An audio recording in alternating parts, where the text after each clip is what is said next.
Welcome to the MTT Podcast. I'm Super Dave. Today we're talking about what's in your toolbox. If you haven't watched part one, I recommend you going back to part one. This is going to be part two, final podcast on what's in your toolbox. All right, so just giving you a little bit of a recap. There's about 10 to 11 tools that should be in your toolbox, okay? 10 or 11 tools, okay? We're talking about the reload. We're talking about visualization. We're talking about parking it, mindfulness, here and now exercise, self-talk, identity, affirmations, high and low EI. All right, we're talking about confidence and emotions by zone. Understanding your emotions by zone is like a really big deal, all right? So today we're gonna be talking about mindfulness. Why is there a mind in my toolbox and how do I use it, right? Why are there small hourglass and a big hourglass? Why are there two hourglasses and why does that work? How about a picture of me? Why is there a picture of myself in my toolbox? Should you have a picture of yourself in your toolbox or should you have a picture of me in your toolbox? Probably not a picture of me. Some lungs in your toolbox, all right? Some lungs there. And then we got a balloon, okay? Balloon in your toolbox. We got some cool shades. Right? So let's start with this. Why are shades in my toolbox and what are they for? Okay, so shades, visualization. What do we see? How do we see ourselves on the ice? Is it through a movie screen or is it more through like a GoPro? All right, when we are doing visualization, it is absolutely huge to see ourselves on the ice doing great things, but also on the ice not performing well. Why is that important? I'm not gonna get into all the details today. I'm just gonna give you a snapshot of why visualization is huge. One of the things I love to talk about when we're talking about visualization is, you know how like in a tennis match, there's a judge with that high chair?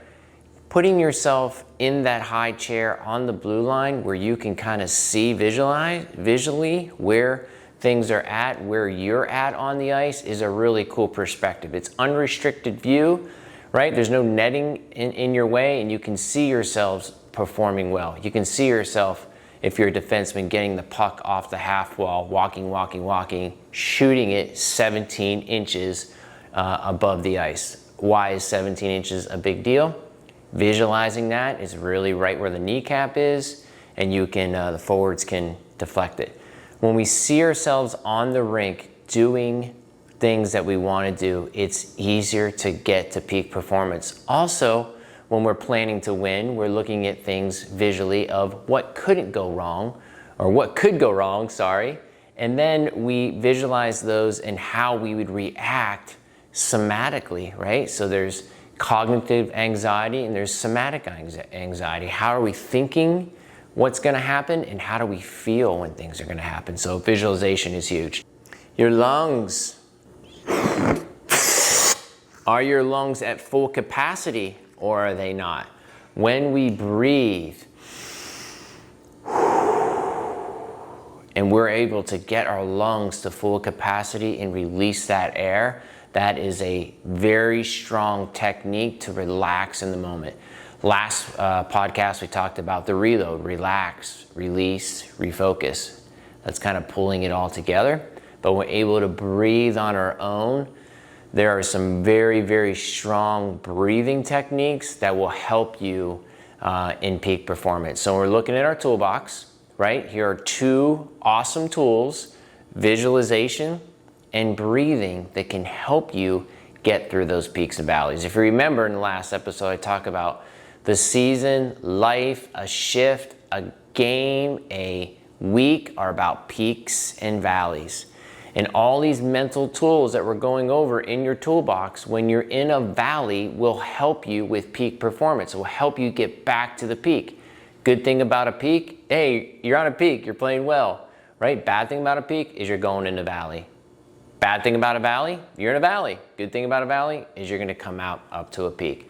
Life's about peaks and valleys, and these mental tools that are in your toolbox will help you with those peaks, but also the valleys, and manage the season well, okay? Brain. Why do we have a brain in our toolbox? We're talking about mindfulness. Now, in the description of the podcast, I will put these resources in the podcast. So basically, when we're mindful, there are some good attributes and some bad attributes. So when we're mindful, we're aware, we're connected, we're insightful, we have purpose, and we have trust with teammates, okay? When we're not mindful, we are distracted, we're lonely, we have negative emotions, we're no purpose, and not trustworthy.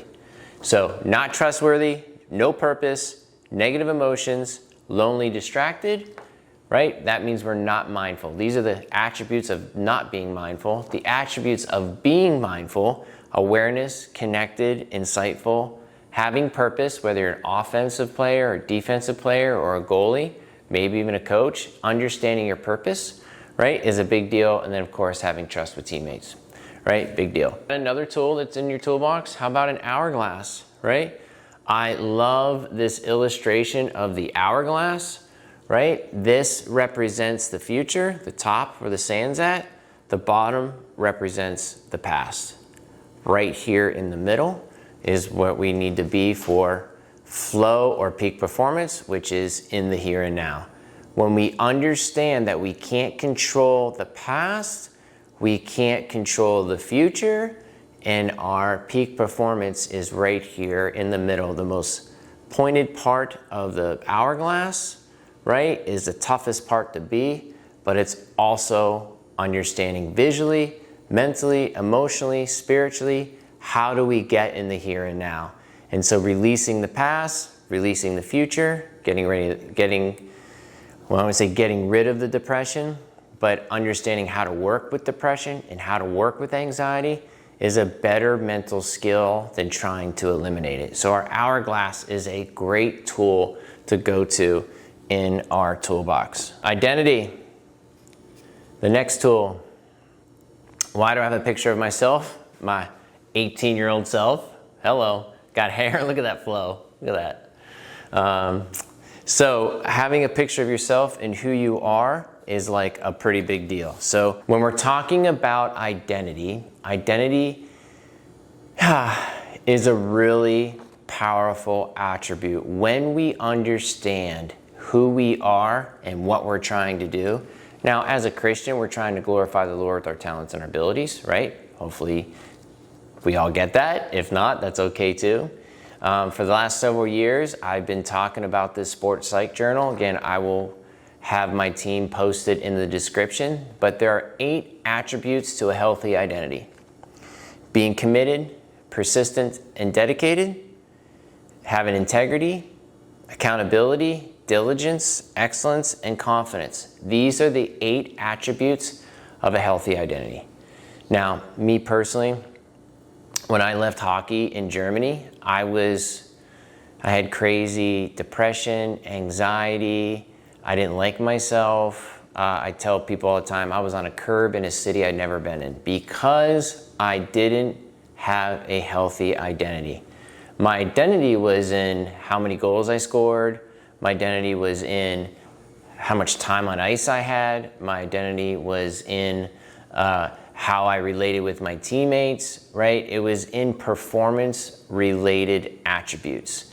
When we have a healthy identity, we are really around these 8 attributes of a healthy identity. Again, they're committed, persistent, dedicated, integrity, accountability, diligence, excellence, and confidence. When we are striving to be in these attributes, we are in a much better place to be a better human in the world, right?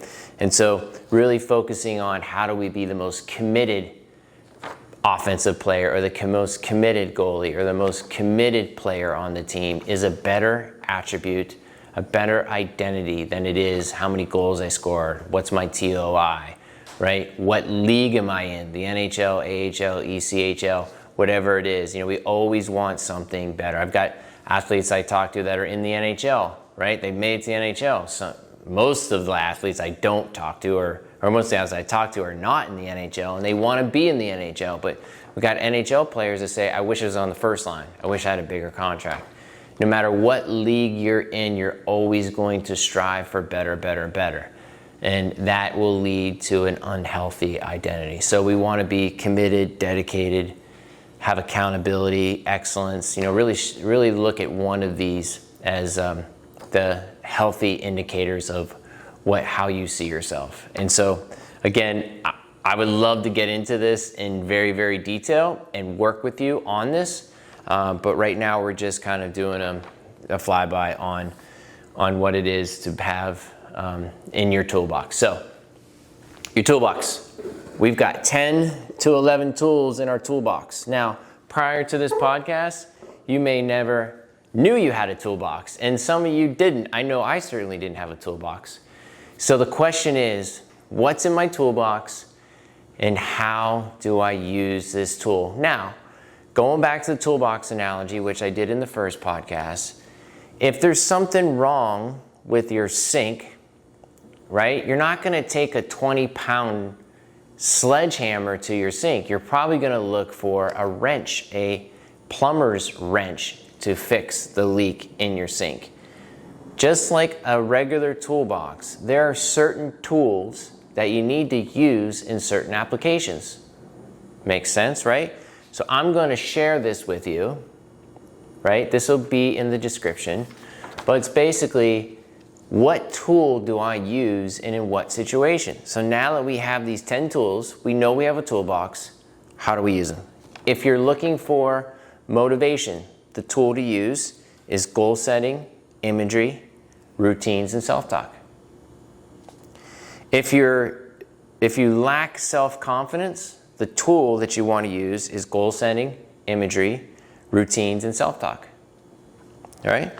If you have focus issues, like you can't focus on the game, you can't focus on the next shift, right? You want to use routines, imagery, and mindfulness-based training.